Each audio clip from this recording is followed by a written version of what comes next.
hampir semua sufi, baik yang wahdatul wujud, hulul ittihad, jatuhnya pada wahdatul adyan. Agama-agama itu hanya cara setiap orang untuk ketemu Tuhannya. Jadi dia tidak utama dan yang pertama. Kita lihat langsung puisinya ya. Tafakkartu fil adyani jadda tahakkukin fa'alfaituha aslan lahu sa'ban jamma fala tatlubanna lil mar'i dinan fa innahu yashuddu anil aslil wasik wa innama yutolibuhu aslun yu'baru indahu jami'al ma'ali wal ma'ani fayufhima. Sesungguhnya aku telah merenung tentang agama-agama. Aku temukan satu akar yang begitu banyak cabang. Jangan kau paksa orang memeluk satu agama, karena akan memalingkannya dari akarnya yang menghunjam tanah. Biarlah dia mencari akarnya. Akar itu akan menyingkap seluruh keanggunan dan sejuta makna. Lalu dia akan memahaminya. Balik ke sini. Katanya Al-Hallaj, agama itu skenarionya Allah. Kalian sudah diskenario untuk jadi Muslim. Yang lain memang diskenario Allah untuk jadi Kristen. Maka jangan maksa orang pindah agama seolah-olah kamu harus bebas mikir ya pindah agama. Padahal kamu sendiri nggak bebas. Kamu dulu jadi Islam kan ya karena bapakmu Islam, lahir di lingkungan umat Islam. Yang Kristen juga begitu, yang Hindu juga begitu. Itu sudah skenarionya Allah, katanya Al-Hallaj. Jangan maksa-maksa orang pindah agama. Dia akan kehilangan akarnya. Dia akan lepas dari hikmah yang sudah dijalin sejak dia kecil. Biarkan aja di situ pada puncaknya semua akan bertemu. Ketika orang pindah agama itu kan kayak orang ngulang lagi prosesnya dari nol. Spiritualitasnya jadi netral lagi. Nah, itu wejangannya Al-Hallaj. Jadi ya nanti mirip Ibnu Arabi juga begitu, Rumi dengan cintanya juga begitu. Jadi sudahlah kamu jadi Muslim, ya sudah. Nikmati di situ, perdalam di situ. Nggak usah marah-marah maksa orang masuk Islam. Biar aja yang Kristen, biar aja yang Hindu, akarnya nanti sama. Nanti itu yang disebut wahdatul adyan. Setiap agama sama tapi nggak usah dibahas. Jalani aja sesuai agamamu masing-masing. Kalau dibahas nanti mesti gegeran. Terus kamu marah-marah, ya enggak, ya Islam yang paling benar. Iya, Islam paling benar, makanya jadi Islam yang benar, kan gitu aja. Jadi ndak harus rame, ndak harus ngotot. Jalankan aja sesuai akarmu masing-masing. Itu skenarionya Allah. Terus ini yang kontroversial. Tafsirnya Al-Hallaj terhadap iblis dan Fir'aun. Jadi katanya Al-Hallaj ini potongan. Di depannya panjang tentang iblis dan Fir'aun. Jadi maka iblis dan Fir'aun adalah sahabat dan guruku, dan dengan mereka aku menemukan jalanku. Oh, ini hati-hati, kamu nggak boleh jadi bahan khutbah Jumat ini. Bisa tawuran orang-orang. Ya, jadi di Tawasin itu dia bilang iblis itu simbol keteguhan tauhid yang luar biasa. Malaikat aja disuruh sujud pada yang selain Allah mau semuanya. Iblis yang tidak mau, karena dia tidak mau aku sujud pada yang selain Allah. Hanya Allah, hanya pada Allah aku mau sujud. Selain Allah tidak. Yo, di situ masuk akal. Cuma nanti Al-Hallaj sendiri bantah itu di puisinya. Jadi yang kedua, iblis ini termasuk Fir'aun, ini sudah diskenario oleh Allah. Untuk apa? Untuk pelajaran bagi yang lain. Makanya sahabat dan guruku. Kalau membaca ceritanya Fir'aun terus kamu hanya dapat marah-marahnya, nggak dapat hikmah dan pelajarannya, itu sia-sia Allah ngasih ibrah Fir'aun. Jadi belajarlah dari iblis, belajarlah dari Fir'aun. Kalau kamu belajarnya cuma dari ustadz-ustadz yang di TV, iya, dapatnya cuma iklan. Jadi, loh iya kan, belajar, ya kan, ketauhidannya iblis, bagaimana ikhlasnya iblis, dia disuruh menyusahkan manusia sampai akhir zaman, dicaci maki setiap orang setiap hari entah berapa kali. Loh itu kan patuh luar biasa perintahnya pada perintahnya Allah. Di sisi itunya, meskipun itu kan berat loh, luar biasa, sengsara itu, disuruh sampai kiamat pokoknya kamu dapat kerjaan menyesatkan orang. Itu kan berat loh, dibandingkan berbuat baiklah itu gampang, tapi disuruh berbuat jahat, awas kalau kamu nggak jahat sampai akhir zaman loh. Loh itu ya berat loh itu. Dari asalnya malaikat disuruh jadi jahat sampai akhir zaman itu berat, tapi karena Allah yang nyuruh, ya ayo. Itu di sisi itunya. Katanya Al-Halaj, ya di situ iblis harus jadi guru bagimu. Ya segala hal sebenarnya kan harus kamu jadikan guru, kamu ambil hikmah, kamu ambil pelajarannya. Termasuk dari iblis, dari Fir'aun, dari PKI, dari apa, banyak pelajaran yang bisa kamu ambil. Oke, meskipun kemudian ada cerita, jadi waktu dia mau dieksekusi, Al-Halaj sendiri cerita, jadi waktu dia mau digantung, iblis itu datang. Katanya iblis, kok ndak adil ya? Sebenarnya engkau kan kayak aku. Engkau bilang ana al-haq, aku juga bilang aku satu-satunya kebenaran. Kan sama. Lah kok kamu disayangi Allah, aku enggak? Lah kok kamu jadi wali, aku malah jadi iblis? Katanya Al-Halaj, enggak. Aku dan engkau sama-sama mengakukan diri masing-masing, sama-sama bilang ana. Tapi waktu bilang ana, engkau masih melihat dirimu. Sementara waktu aku bilang aku, ya aku enggak ada sudah. Aku tidak lihat diriku sama sekali, aku sudah hilang.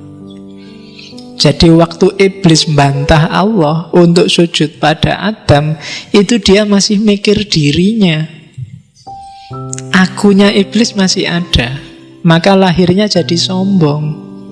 Makanya ilustrasinya Al-Quran ke iblis itu kan kesombongan, bahwa engkau menciptakan dia dari tanah sementara aku dari api. Masih ada akunya.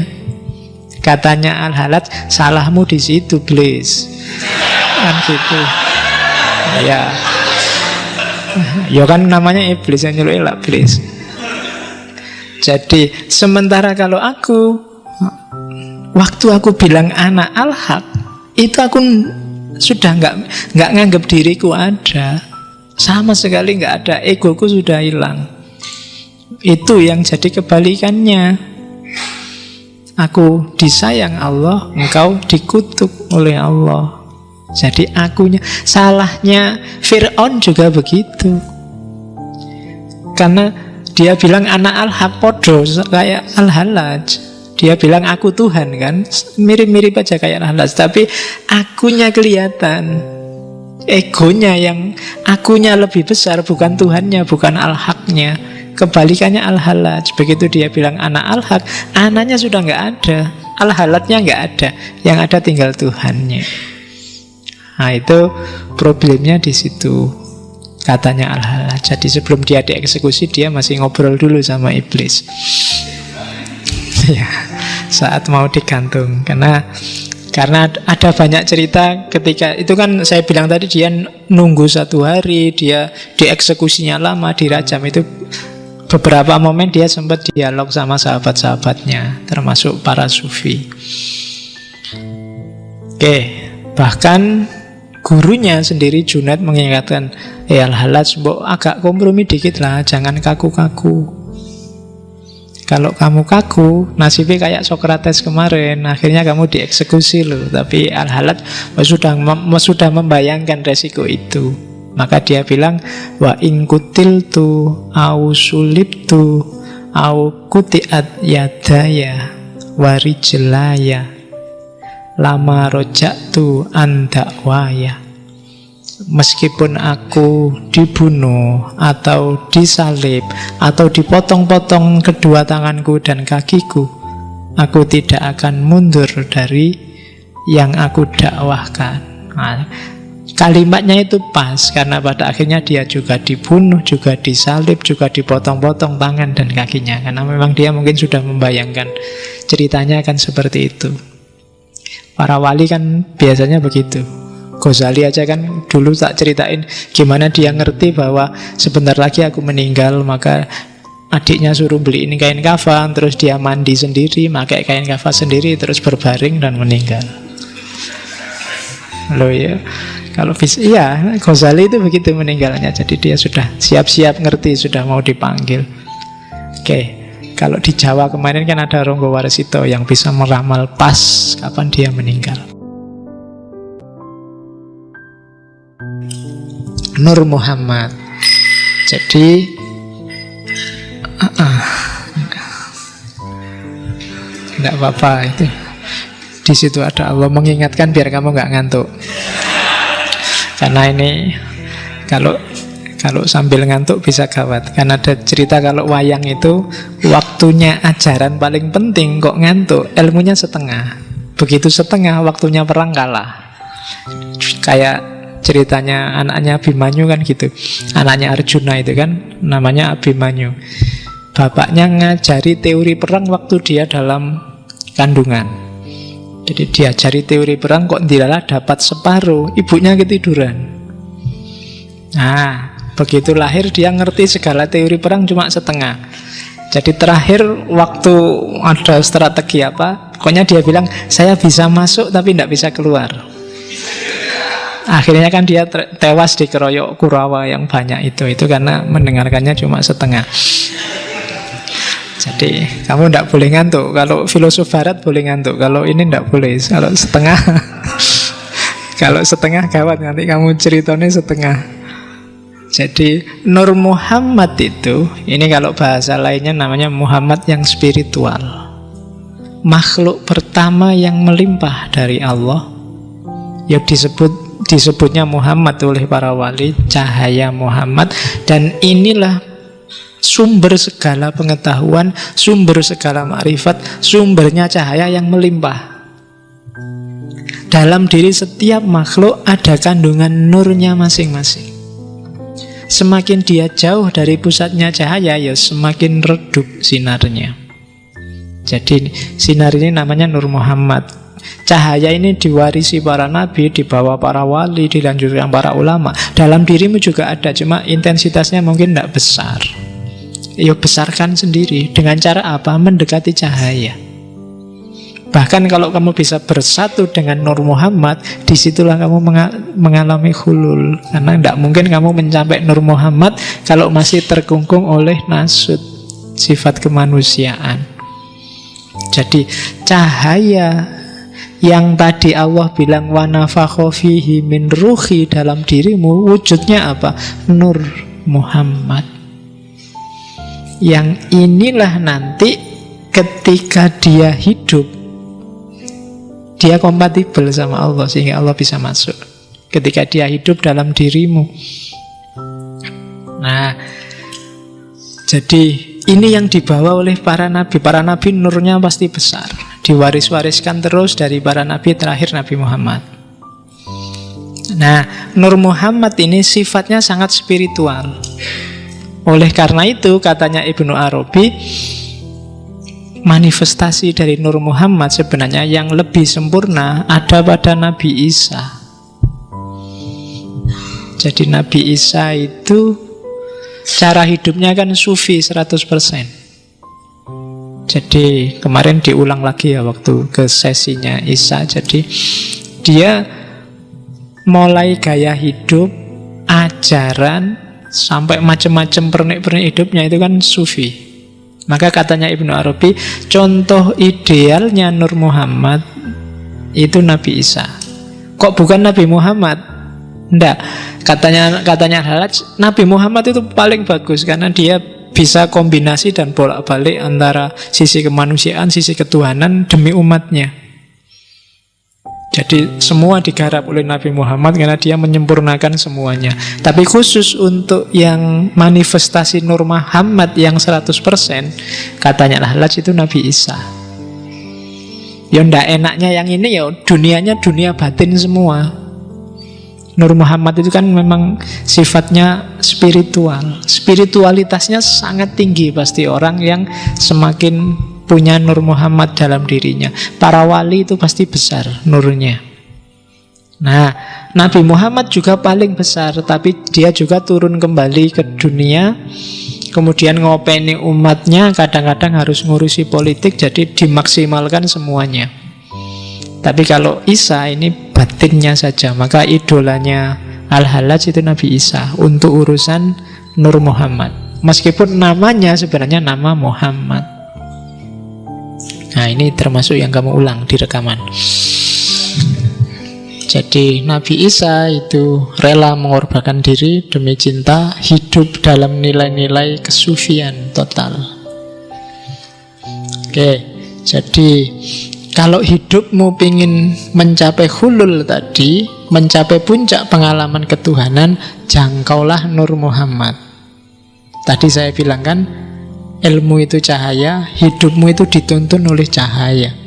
Cahaya itu nanti puncaknya ya Nur Muhammad. Jadi kayak gini loh, kalau kamu ikuti kebenaran, kamu akan selangkah lebih dekat dengan Nur Muhammad. Dekat dengan Nur Muhammad berarti semakin dekat sama Allah, karena dia limpahan pertama dari Allah. Ilmumu tambah lagi, kamu semakin dekat lagi. Ilmumu tambah lagi, semakin dekat lagi. Di puncak keilmuan, itu yang namanya ma'rifat, kamu akan bersatu dengan Nur Muhammad. Itulah nanti Allah akan hulul, akan halah, akan menempat dalam dirimu. Nah, itu maunya Al-Hallaj. Jadi untuk jadi orang baik, syaratnya ilmunya harus tambah. Cahayamu akan semakin banyak. Semakin banyak ilmu, derajat. Makanya Allah bilang derajatmu akan semakin tinggi, karena nurmu semakin banyak, cahayamu. Jadi tidak usah milih-milih, kalau ilmu perbanyak aja, dan nyari ilmu yang bikin kamu semakin dekat sama Allah. Jangan nyari ilmu yang bikin kamu menjauh dari Allah. Sekarang kan banyak pengetahuan yang sebenarnya itu tidak penting, kamu tidak harus tahu, tapi kamu maksain tahu sehingga bikin kamu jauh sama Allah. Ya kamu sendiri bisa milah mana pengetahuan yang bikin kamu semakin jauh sama Allah. Ya di WA kan banyak kadang-kadang. Oke. Oh ya kan, teknik memikat lawan jenis, terus di WA, terus cara kan kayak gitu banyak. Itu kalau memang kamu merasa tidak penting, tidak bikin aku tambah dekat sama Allah, mending sudahlah, nggak usah capek-capek baca yang lain. Itu nurmu akan semakin banyak, karena begitu ada sesuatu yang tadi tidak bikin kamu dekat, berarti kan lawannya bikin kamu semakin jauh. Semakin kamu jauh, semakin kamu gelap, karena semakin menjauh dari cahaya. Semakin kamu gelap, semakin kamu nggak ngerti di depanmu ini mikrofon apa laptop. Maka yang benar, yang salah kamu anggap benar, bisa benar kamu anggap salah. Itu nanti arahnya ke takholak bi ahlakillah, arahnya ke moral. Oke, jadi itu teori Nur Muhammad.